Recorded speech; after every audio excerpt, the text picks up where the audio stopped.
Problems are all problems of perspective. And there's certain people that have dealt with your problems 10 years ago. Your problems are a joke to them. And you know what? The truth is, Aaron, 10 years from now, your problems you're dealing with today will be a joke to the Aaron and the Joe 10 years from now. That's the whole point of growth.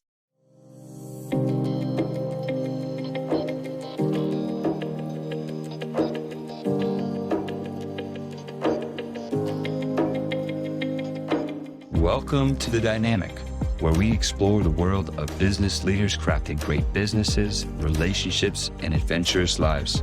I'm your host, Aaron Osgood. Let's go. All right, everybody. Good morning. I'm so excited today to have Joe Evangelisti joining me today. He's a serial entrepreneur. He's written books. He's grown businesses from the real estate standpoint, coaching. He's done it all and is someone that I've definitely admired for a long time. I think we originally met on social media somehow, me reaching out. I got to go to one of his masterminds in Palm Beach. It was the first time I went down there, which was a lot of fun. I've learned a ton from Joe along the way, whether it's in person or online, and thought he'd be a great addition to this interview series because he's grown great businesses, got a beautiful family, and he's doing some really cool stuff. So Joe, welcome. Thanks for joining us today, and excited to hear what you're up to, what you're going to do. So, would love to kind of start this off by you just tell us a little bit about yourself, kind of where you've come from, where you live, just kind of give us a little bit of background about yourself.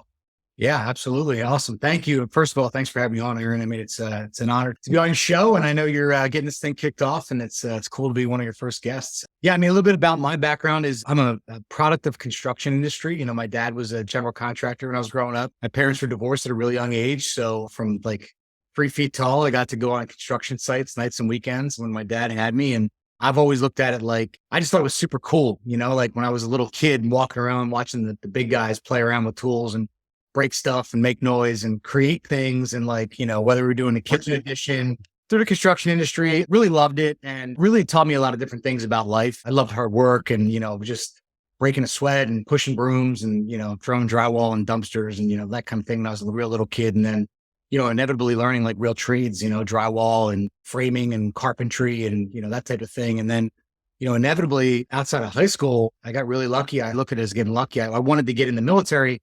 And, I thought I was going to have to give up the construction thing to do the military thing. And then I found out I could actually go be a builder in the military. So I joined the US Navy Seabees, which is a construction battalions in the Navy, and actually got to go be a builder in the Navy, which most people never heard of these. I never heard of it when I joined, but got to fly around everywhere. Never saw a boat or a ship, got to fly from, country to country. Basically, for all intents and purposes, big commercial contract buildings and poured tons of concrete, laid block, did all that kind of cool stuff. And one of my last missions before I got out was actually building US Central Command. They call it the head shed, where we were actually invading Baghdad. My team was down in Central Command building out Tommy Franks's war room, right, for all the generals where they were running the war out of. We actively built out all the offices for the generals to run the war out of. And that was my last major, mission before I got out. And then, fairly quickly after getting out, I jumped 2 feet into real estate, started flipping houses, and, kind of took off from there. Yeah, that's awesome. And one of the things that, I always took from you and you kind of shared with me was that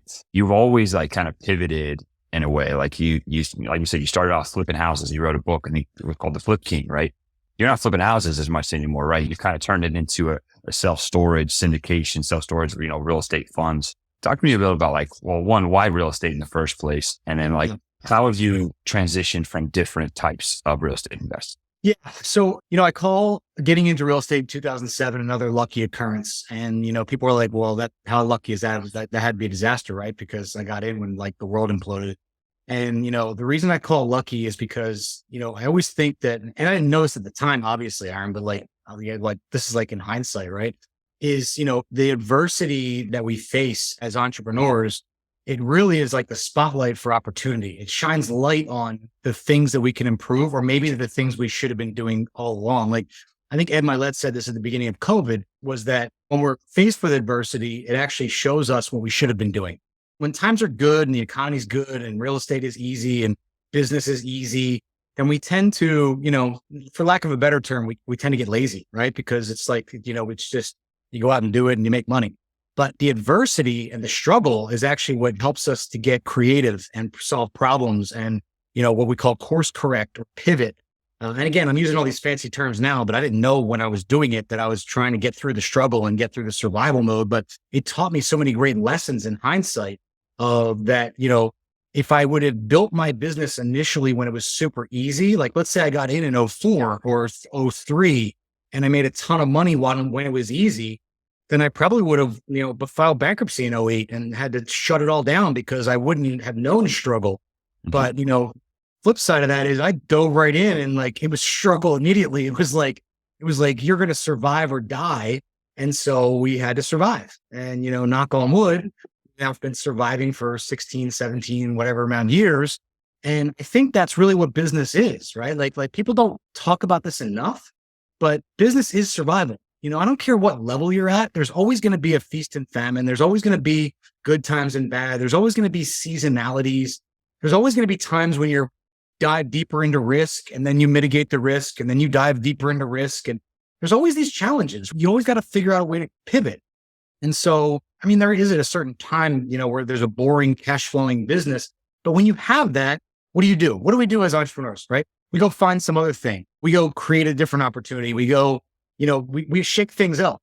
It's very difficult for us as entrepreneurs to sit back, be boring and just collect cash. That's not normal for us. We're always trying to create opportunity, create challenge, create interest, level up. And so therefore we create different seasons. And if we don't get used to changing seasons, then we're not going to survive. Yeah, that's great. I think that's like even going into this market right now. I think so much of this is about survival and we're learning a lot about financing right now and credit markets and it's definitely a lot of lessons and harder lessons for some. And so that's a really great point. I love what you're talking about there with adversity.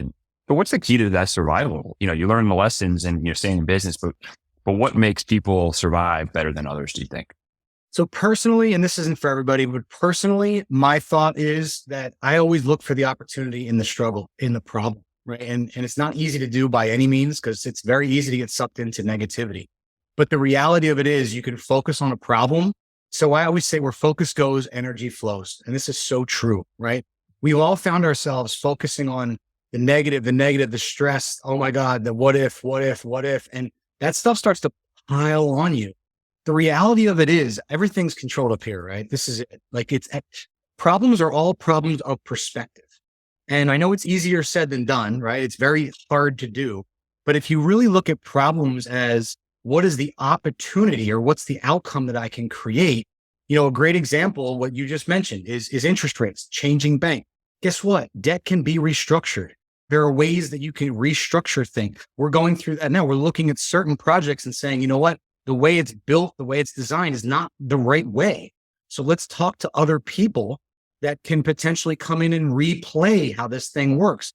You still have equity, you still have cash flow, there's other opportunities. Just because the debt doesn't work today doesn't mean you can't restructure it, right? Where a lot of people might just put their head in the sand and say, oh my God, the project doesn't work. Let's just die with the project. Maybe there are ways that you can look at different opportunistic ways to bring in partners, to bring in JVs, to bring in LPs, to bring in different banking solutions. The reality of it is these are opportunities, not necessarily the death of that particular thing, right? Yeah, it sounds a lot like it's growth. It is. Yeah. It's really like, yeah, look, there's a challenge, right? There's an issue that we got to overcome. And it's, all right, who can help me figure this out, right? Who is the person that has the banking relationships that knows how to find that creative source? Or who's the LP that can come in and kind of help these things? Or who's the team member I can come in and hire? I think that's something I've always kind of learned from you too, is build that great team around you. And it's something that, I think you've done really well and kind of helped you kind of grow along the way as well. It sound about right. I love the Who Not How. And, we've really reconnected recently because of the mastermind, Go Abundance, that we're a part of, right? And that's such an exact model of what you're saying. Like, who are you having conversations with? Who are you really talking about your challenges with? Are those people supporting your challenges and helping you overcome them? Or are they telling you you're crazy and pushing you towards the negative mindset? Or are your challenges going right over their head because they're like, man, I can't even keep up with what you're doing?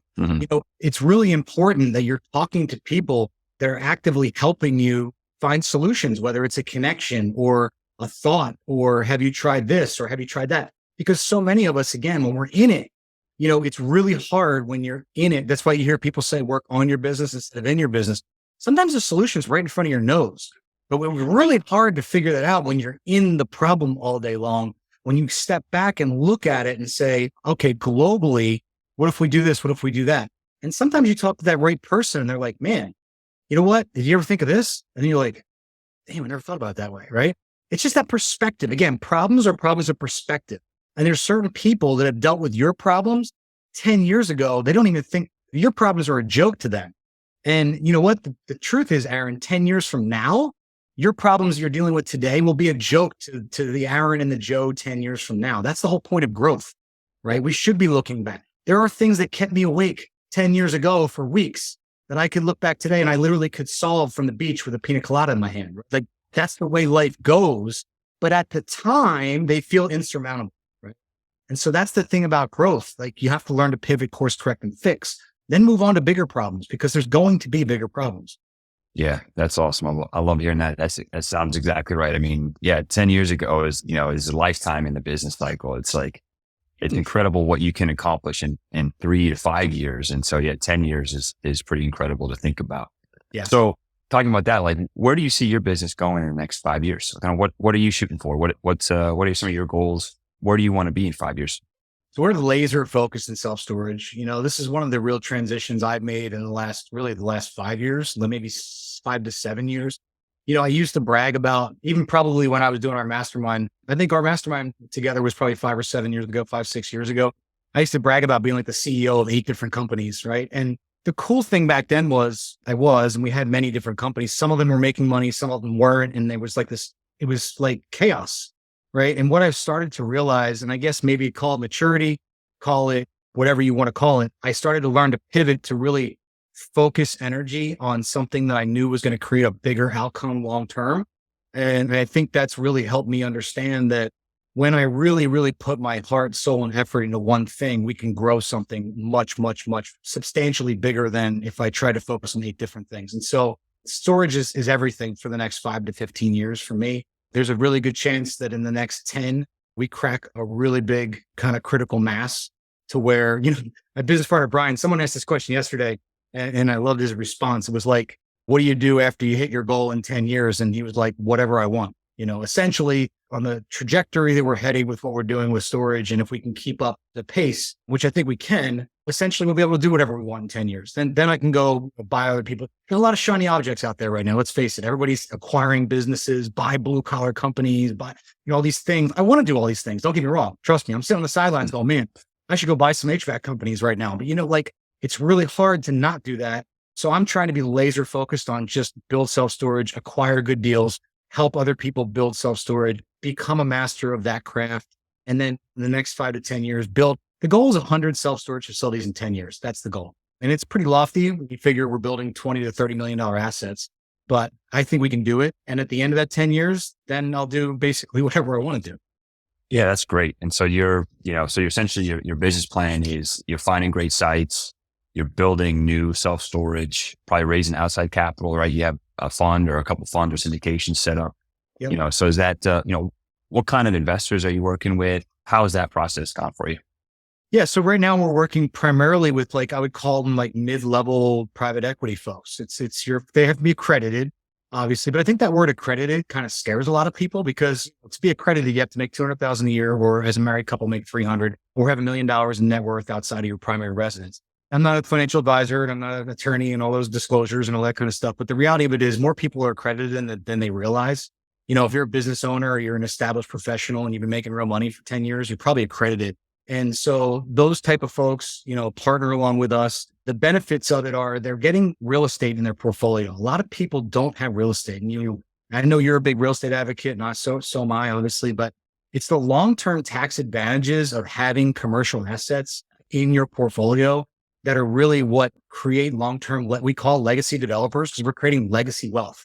You can make money in the stock market. You can make money a lot of ways. And I'm not telling people to, liquidate their stock holdings, but all of us should have some sort of physical, real estate asset holdings. And we create a vehicle for, your average investor to be able to get involved, get the benefits and get the tax incentives of being involved in commercial assets. Yeah, that's great. Yeah, when we do this, same thing and probably a similar investor profile. And one of the things that we always talk about is like, we look at like Tiger 21, which is like an investment club with 20 million in like investable assets. And they do a quarterly allocation report. So it's like how much they have in cash, how much they have in real estate, how much they have in like private companies. And typically like it's always like between 20 and 35% in real estate. And like a lot of times we'll go to our investors and be like, hey, look, this is what the ultra wealthy are doing.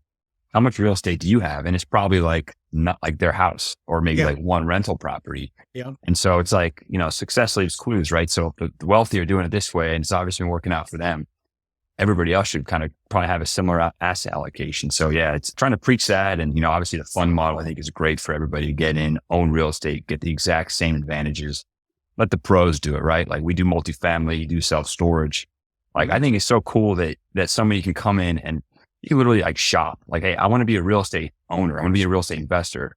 What area, like what state do I want to invest in? Or what operator, what asset class? Like it's a shopping list for people. And I think the more that we can tell people that, the better it is going to be for everybody. So yeah, it's great. I love hearing that. And definitely we'll link up, websites and things like that for people to check out as well. I'd love to talk about like your family. So, how does your family impact your business? How does your business impact your family? Like, does it motivate the hell out of you? You got two daughters. Like, talk to me a little bit about how that relationship works. Yeah. It's funny because my daughters are, they're 10 and 13. They're about to turn 11 and 14. I'm not trying to age them, but they turn 11 and 14 in October.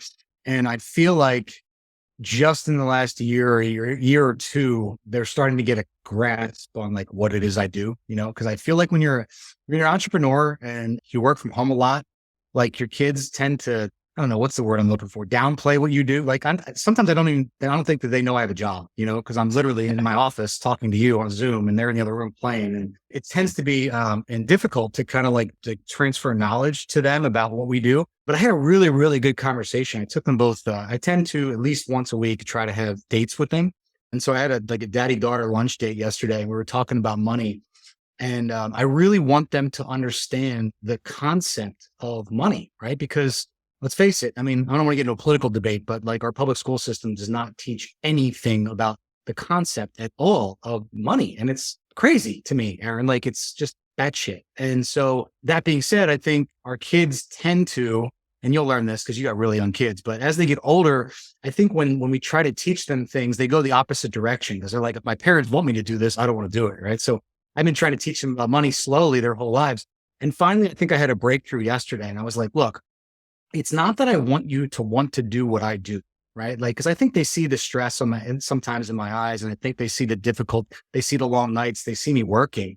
Right. And I think they're like, man, I don't know if I want to handle all that dad handles, but I said to them, like, it's not about doing what I do. You don't have to be the CEO of legacy developers. You don't have to build self-storage. You don't have to be a construction guru, but I want you to understand the concept of money. Like, you could be a veterinarian, you could be a kindergarten teacher, you could be a school bus driver, you could be anything. And you should still learn how to control assets. You should still learn how to control wealth. You should still learn how to use the savings and the investments that we're building for you as vehicles to have rental properties, to have a certain amount of cash flow, to have investments, to understand how to, be an LP in future deals like Joe and Aaron do, right? Because if you have that basis, let's face it, you don't have to be an operator.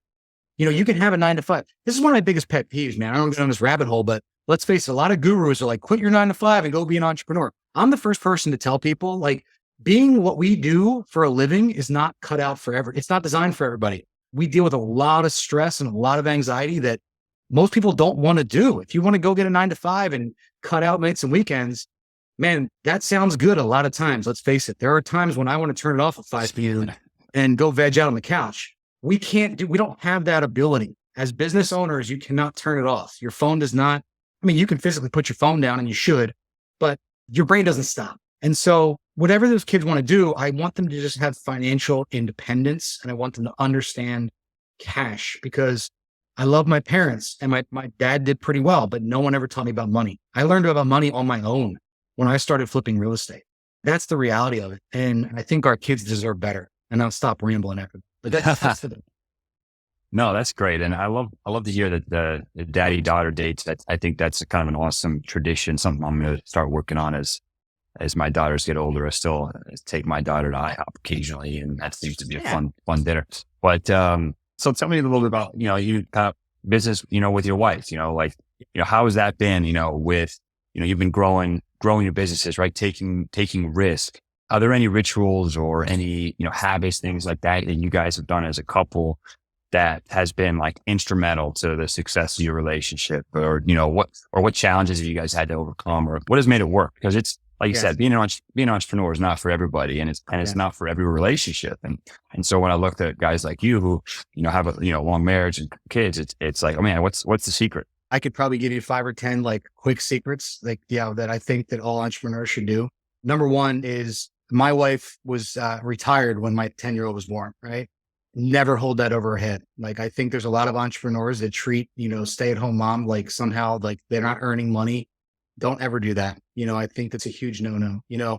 I look at it like my wife is the CEO of the house and I'm the CEO of the business, and we're equals. I could not do what I do without her 100%. I mean, because there are so many things that happen in and around this house that I have no idea. And I don't downplay any of them. Like, I haven't opened mail in 15 years. And that to me is the greatest freedom on earth. Like, it sounds ridiculous. It sounds silly.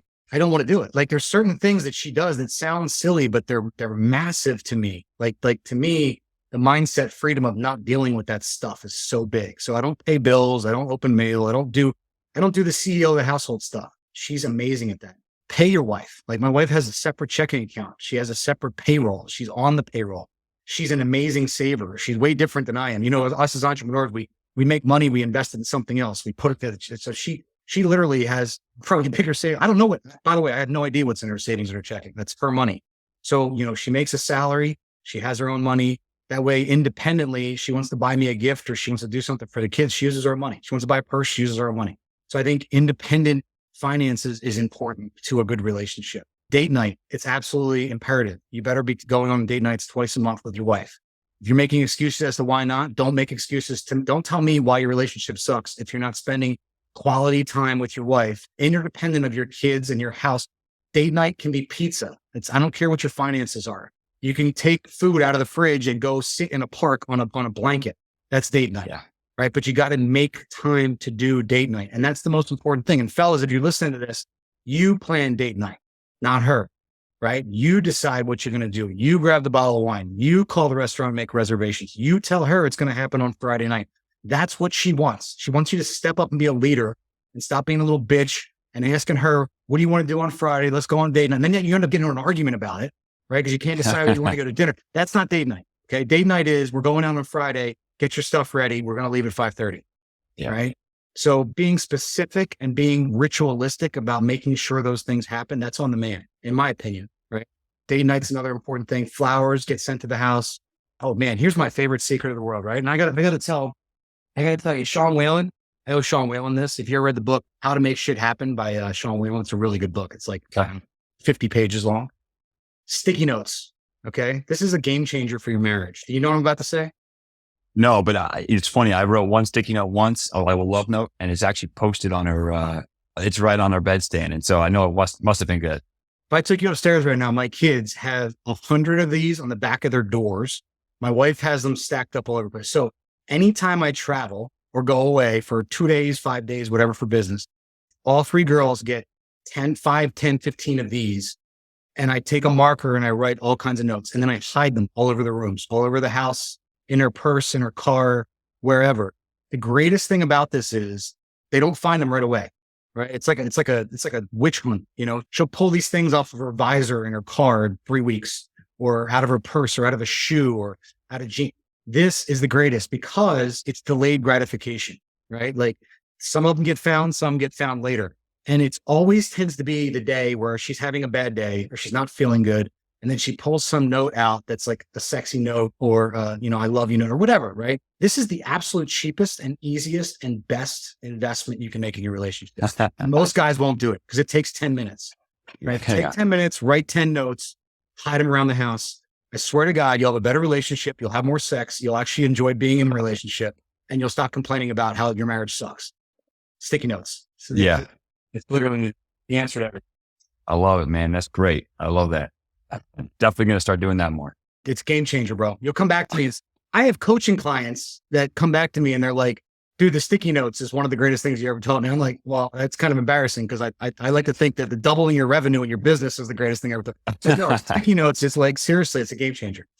Oh, it's amazing. That's awesome. Cool. Well, I'd love to we can wrap this up with, I'd kind of love to hear like, what's on your bucket list? Like what, you're working hard, man. You're putting in the long hours, right? You talk about all this stuff. Like, yep. Why do it? Right. Like, do you have a bucket list? Like, do you actively look at it? Like GoBundance, right? We have the one sheet, which has kind of been great, but what are you kind of striving for?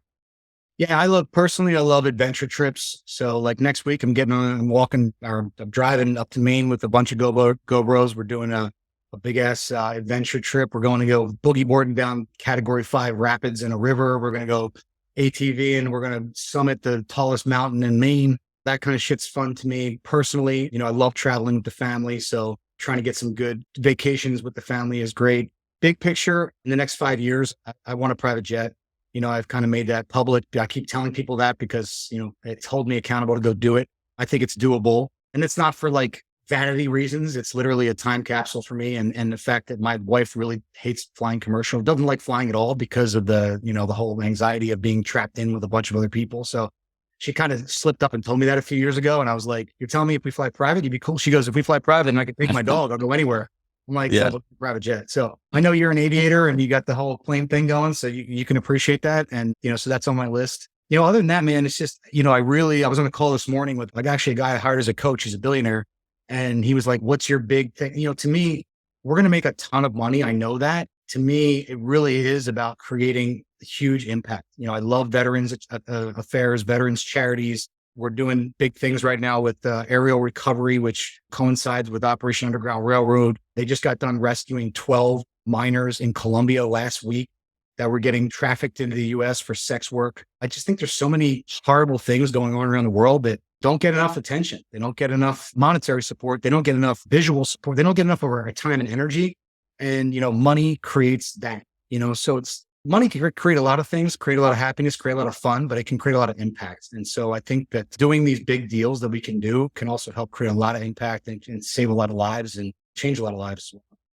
Yeah, that's incredible. I think being able to, obviously like build a better life for your family is great, but all of a sudden, wow, if you're able to use kind of money as a tool to help thousands and millions of others in whatever capacity, I think that's coming to that realization is amazing. So, kudos to you, man. And kind of love to, keep following up with you on those types of things. And I love it when people like yourself, like, share that with the world where it's like, wow, like not only is he building a huge business, but look at his impact. Look at all these other people he's helping. So I love that, man. I love hearing that. So thank you for all those efforts too. Absolutely. Yeah. Awesome, man. Well, that's all I got for you. I appreciate all your time, and we'll put some links to some of your, your ventures and some of the notes and whatnot. But yeah, thanks a lot, Joe. Thanks for joining us this morning, and we'll be in touch soon, man. Thanks for having me on. Appreciate it. Thanks, Joe.